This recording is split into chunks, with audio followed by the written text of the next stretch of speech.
Hello, magandang umaga po sa ating lahat mga idol. So, update po tayo sa ating tilapia dahil marami pong nagre-request ng update.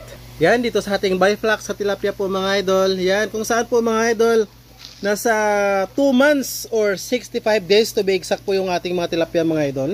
Ayan, at saka ito yung pangatlong feeds natin.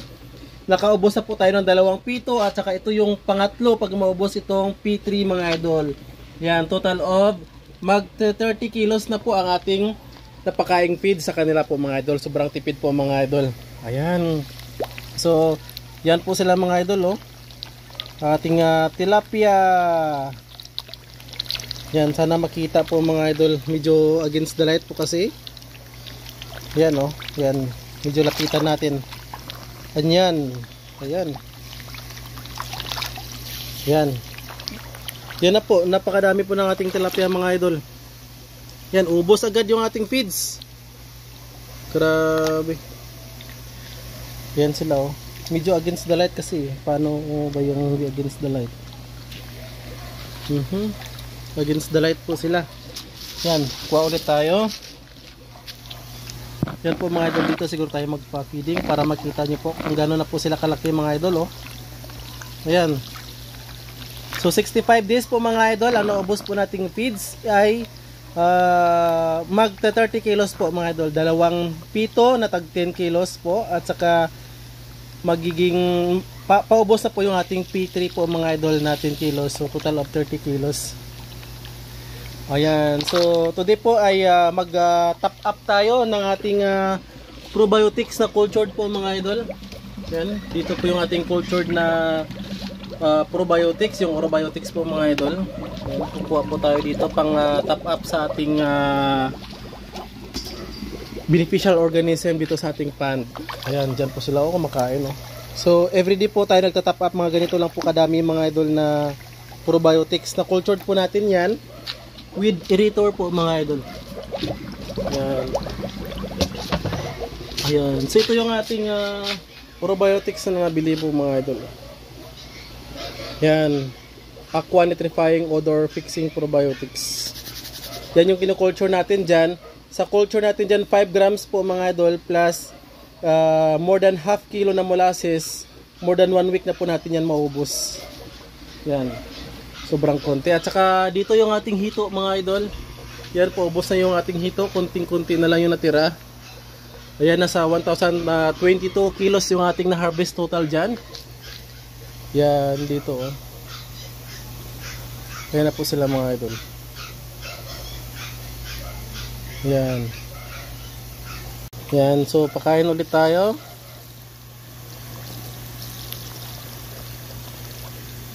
Yan, mabilis po talaga sila makaubos.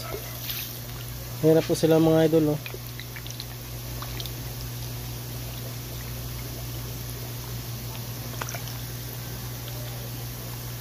Ayan.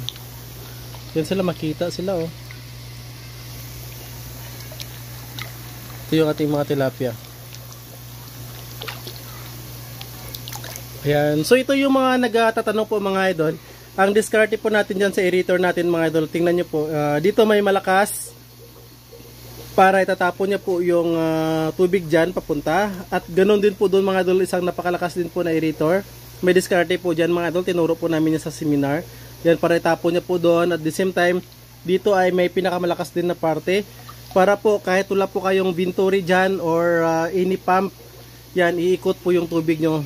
Titingnan nyo po yung bula mga idol or yung bubbles natin. Yan, umiikot po yung ating bubbles po mga idol. Yan, so dyan sa pinaka-center yung ating mga sludge na pupunta mga idol. Ayan, so hindi natin kailangan ng ano dyan, pang paikot. Yan, nandyan yung ating mga tilapia pala, oh. Yan, bigyan natin ng pagkain. Yan sila.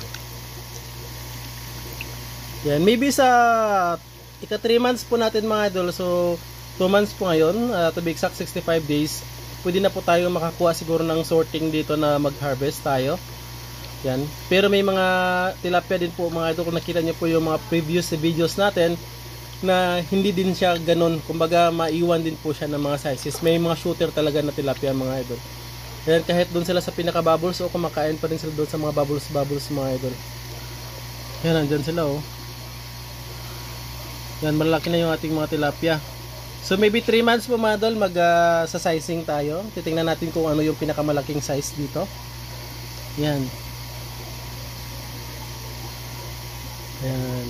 So dito po mga idol, more than 1 week na po tayo na zero yung ammonia natin. Sa ganun kadaming na-top up natin na probiotics, yung probiotics. Pakunti-kunti lang, zero ammonia po mga idol.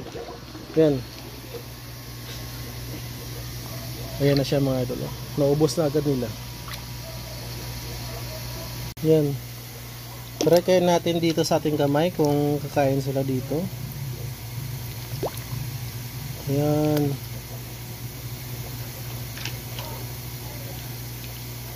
Takot sila unlike before. Yan. Yan sila mga idol. Kinakain nila.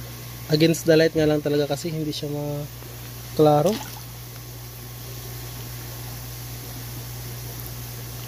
Yan.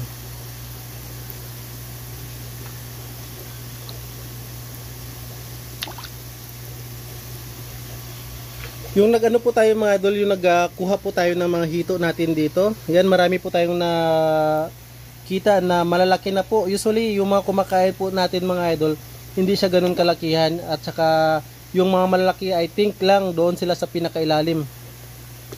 Yan, kumakain sila ng mga flock.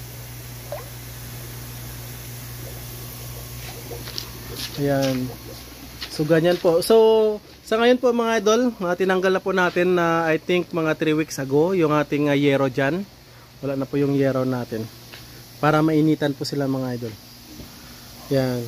So yan po mga idol oh. Yan. Nag-iikot po yung tubig natin. Yan dahil lang po yan sa diskarte sa aerator mga idol. Yan tinuturo po namin yan sa seminar paano yan mapapaikot. Kahit wala tayong venturi dyan. Yan, diskarte lang po yan sa aerator mga idol. Yan, umiikot po yung ating tubig dito sa ating pan po mga idol. Yan, so ang lawak nito sa mga baguhan po is malit lamang po ito mga idol. Yan, 3 meter ang pagganyan, 3 meter din ang pagganyan. Total of 9 square meter po ito siya mga idol. Pero tinanggalan natin ng kanto para makaikot yung ating mga tubig. Yan. So napakaganda po. Yeah, so dito ay meron tayong nasa more or less 2,000 na heads ng tilapia. Siguro meron na tayong mortality na mga 50 piraso siguro ang mortality natin from the start. Ayan, so pinakauna lang naman po may mortality. After that, wala na po mga mortality. Yung pinakaunang mga araw lang or unang linggo ang may mga mortality po mga idol. So sana makaharvest tayo ng marami-rami dito. Ayan, dito yung ating mga tilapia. Yan. Mabilis pong maanod yung ating mga feeds papunta doon sa dulo.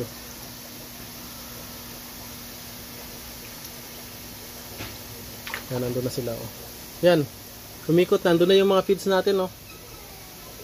Yung nilagay. Maya maya andito na yung mga feeds natin. So mabilis yung pag-ikot ng ating feeds. Kahit dito lang po tayo maglagay. Yan. Ito na siya oh. Ito na yung mga feeds natin. Yan, ito na oh. Yan. Bilis. Ang bilis po umikot ng ating mga feeds. Kaya the same time din po yung mga sludge natin sa pinakailalim yan, umikot din yan siya mga idol.